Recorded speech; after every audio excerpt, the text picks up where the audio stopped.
Hmm, anyone knows problemnya apa? Aku nggak terlalu sesuai. Nah, halo. Oke, oke. Halo Kak. Hmm, Baik Kak, saya buka sesi sharing-sharing kali ini ya Kak.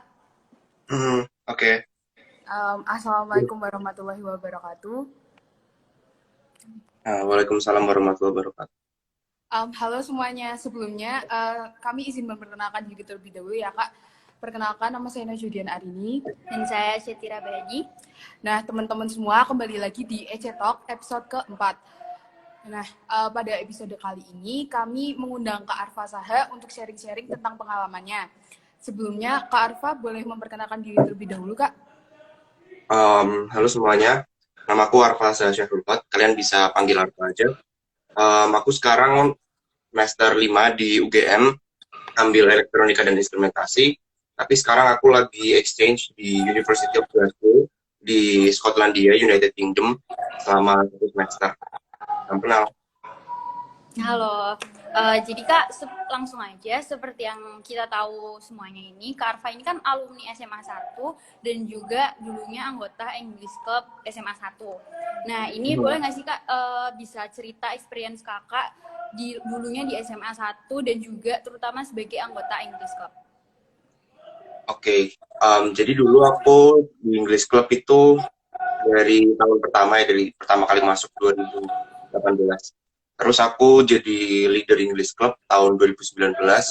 Dan selama di English Club memang aku lebih fokus ke arah debat. Jadi kerjaanku tiap hari lebih fokus ke lomba terus. Jadi banyak kadang kelas dispensasi buat ikut lomba. Jadi kayak memang selama 3 tahun sekolah investasiku emang di English Club terus. Dan pengalaman, kalau ditanya pengalamanku selama di SMA mostly adalah ya udah aku banyak ikut lomba debat, atau banyak ikut kayak latihan debat sama sekolah lain, sama sekolah kita sendiri tiap hari Rabu biasa.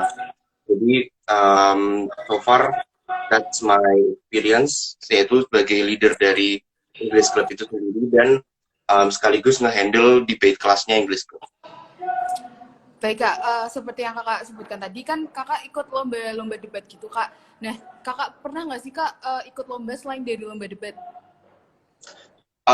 Kalau ikut selain lomba debat itu aku pernah ikut lomba cerdas cermat yang diadain sama Ilmupedia, Ilmupedia Berani Jawab. Itu dulu aku sama tim, alhamdulillah bisa sampai national stage dan juara 3 di Jakarta.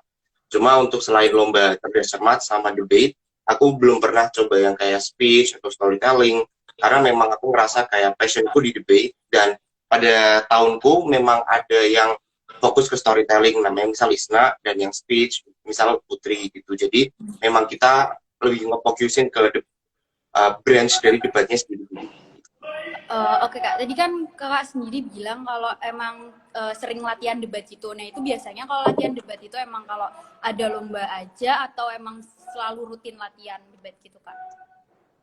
Kalau dari dulu kita tuh tiap hari, tiap minggu latihan. Jadi tiap Rabu kita latihan, regardless kita ada competition atau enggak, ataupun kayak misal benar-benar kita dalam waktu 2 bulan itu nggak ada competition, nggak ada event sama sekali, kita tetap kayak rutin latihan tiap hari Rabu. And then kalau misal ada competition, biasanya kita bakal intens hamin 1 bulan. Jadi hamin 1 bulan itu kita bakal latihan tiap hari, atau hamin 2 minggu paling, at worst case kita latihan tiap hari. Kita dispensasi dari sekolah tiap di atas jam 2 siang itu buat latihan debat itu, sampai sekolahnya ditutup sampai jam 6 malam gitu, atau jam 7 malam. Nah, semisal nih Kak, kalau misalkan Kakak ikut lomba, itu kan pasti pesaing-pesaingnya banyak ya Kak, dari luar kota, kayak gitu Kak. Nah, Kakak ada nggak sih Kak tips buat kita yang kadang tuh pesimis, belum mulai nih, tapi udah pesimis sama pesaing-pesaingnya gitu Kak? Oke, oke. Kalau emang dari dulu kan, kalau debate competition pasti pengikutnya banyak kan, kayak pasti lawanmu pasti ada banyak. Mungkin hal pertama yang harus kamu pastiin dalam mindsetmu adalah kamu ikut lomba ini buat apa dulu. Kayak apakah kamu pingin cari menang dan pingin juara, atau emang kamu pingin cari experience saja. Kalau kamu pingin cari experience, berarti ketika kamu ketemu lawan yang susah-susah dan banyak kan, kamu malah happy tuh, karena kamu bisa dapat insights dari mereka. Tapi ketika misalnya kamu memang mau cari menang, aku biasanya pakai sesuatu yang namanya reverse logic. Jadi logikku adalah gini, aku bukan debater yang established, aku bukan debater yang terkenal. Jadi ketika aku lawan suatu si A misalnya debater terkenal dari sekolah yang emang notabene-nya besar, aku malah nggak ada pressure karena aku merasa bahwa aku nothing tulus di situ. Dan ketika kita tuh nothing tulus, kita tuh malah sebenarnya bisa memberikan yang terbaik dari kita gitu. Daripada ketika kita pressure, oh aku harus bisa ngalahin sekolah A, ini dia sekolah besar gitu. Jadi kayak pada akhirnya for me, prinsip nothing tulus itu sangat bekerja buat aku sendiri. Tapi kalau misalnya kalian nggak bisa dalam hal nothing tulus seperti itu, maka solusinya adalah kalian bisa kayak fokus aja pada lawan depan kalian. Jadi nggak usah mikir kayak, oh nanti kita kalau lawan si A gimana, kita lawan si B gimana di quarter final, apa di semifinal. Kalian bener-bener fokus, ya udah satu ronde itu aja, kalian menang gimana caranya. Sama, don't, kalian judge argument, itu ya based on what they say, bukan who are they. Jadi kayak kalaupun yang ngomong itu katakan orang yang emang established, terkenal, kalau memang menurut kalian argumennya nggak masuk akal dan argumennya memang salah, you rebut that gitu loh. Jadi jangan sampai kalian kayak kena namanya tuh halo effect, kayak kalian udah, oh kalau orang ini yang ngomong berarti most likely bener nih, walaupun dia kayak mungkin sebenarnya salah gitu sih. Oke. Kan kalau misalnya di lomba kadang kan kakak misal pernah kalah juga kan. Nah itu kadang nggak pernah sih ngerasa kayak aduh udah males udah nanti lomba lagi kalah.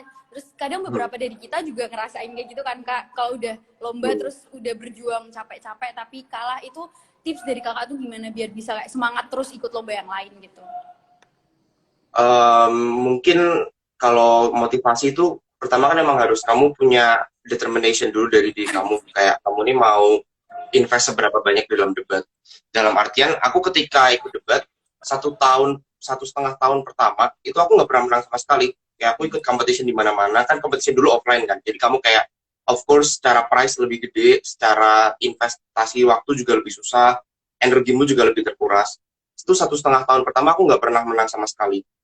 Bahkan kayak aku pernah di suatu kompetisi di mana yang ikut cuma ada 26, aku tuh peringkat 24 paling bawah dari di situ. Atau kayak ada yang ikut cuma 4 sekolah doang, kita tuh kayak peringkat 3. Peringkat 4-nya juga sekolah kita yang tim B gitu. Jadi kayak kalah tuh udah sesuatu yang biasa banget kayak kita rasakan. Terus gimana caranya kita bounce back dari kayak kalah gitu selama 1,5 tahun penuh. Menurutku pada akhirnya aku ngerasa kayak kekalahan itu ya aku memang nggak ngejar kayak untuk champion dari tahun pertamaku, karena aku mengerti bahwa untuk kamu bisa menang itu ada prosesnya gitu loh. Kamu nggak bisa kayak tiba-tiba kamu pingin ikut tahun pertama, kamu cuma ikut 2 kompetisi terus kamu kayak wah langsung champion, langsung bisa best speaker. Nggak mungkin. Kayak you need to invest time, you need to have the process di situ dulu.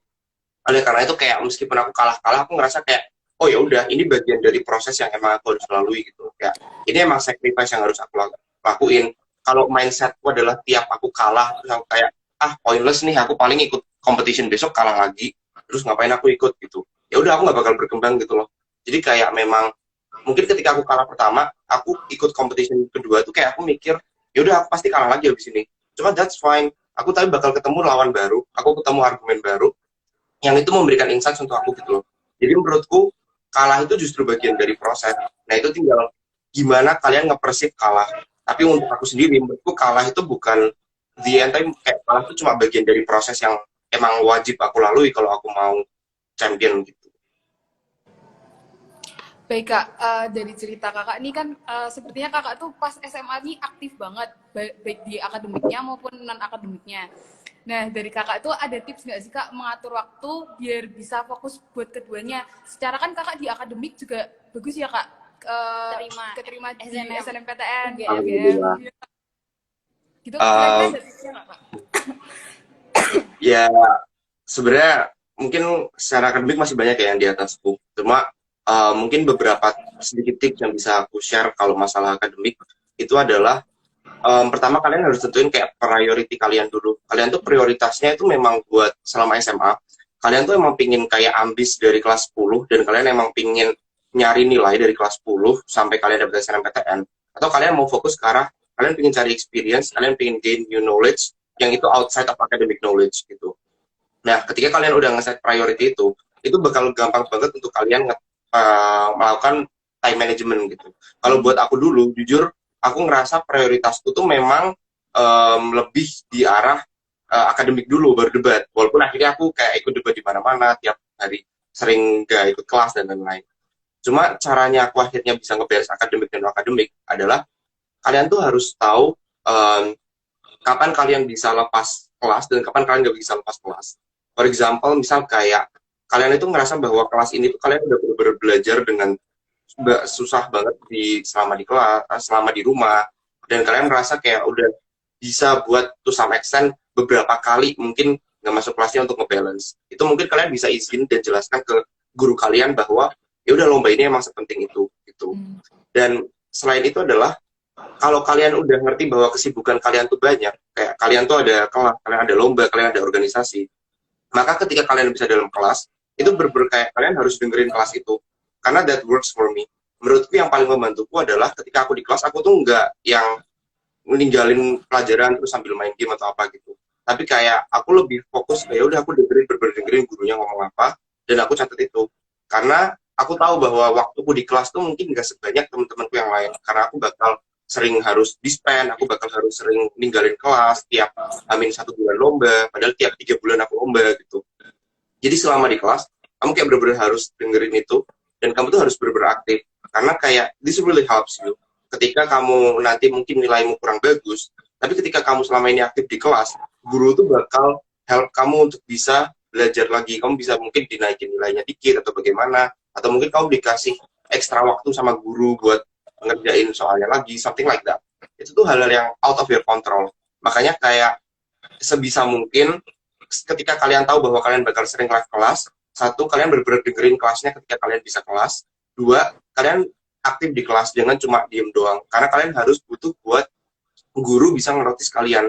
Karena ketika kalian sering bolos kelas, bukan bolos, sudah dispensasi. Ketika kalian sering dispen kelas, dan kalian ini nggak pernah aktif di kelas, guru nggak ngenotis kalian, itu akademik kalian bakal susah banget, gitu kan. Jadi ketika kalian emang pengen ngejar nilai, dan kalian pengen ngejar achievement at the same time, berarti kalian harus bisa ngebalance dua itu. Itu sih. Oke, Kak.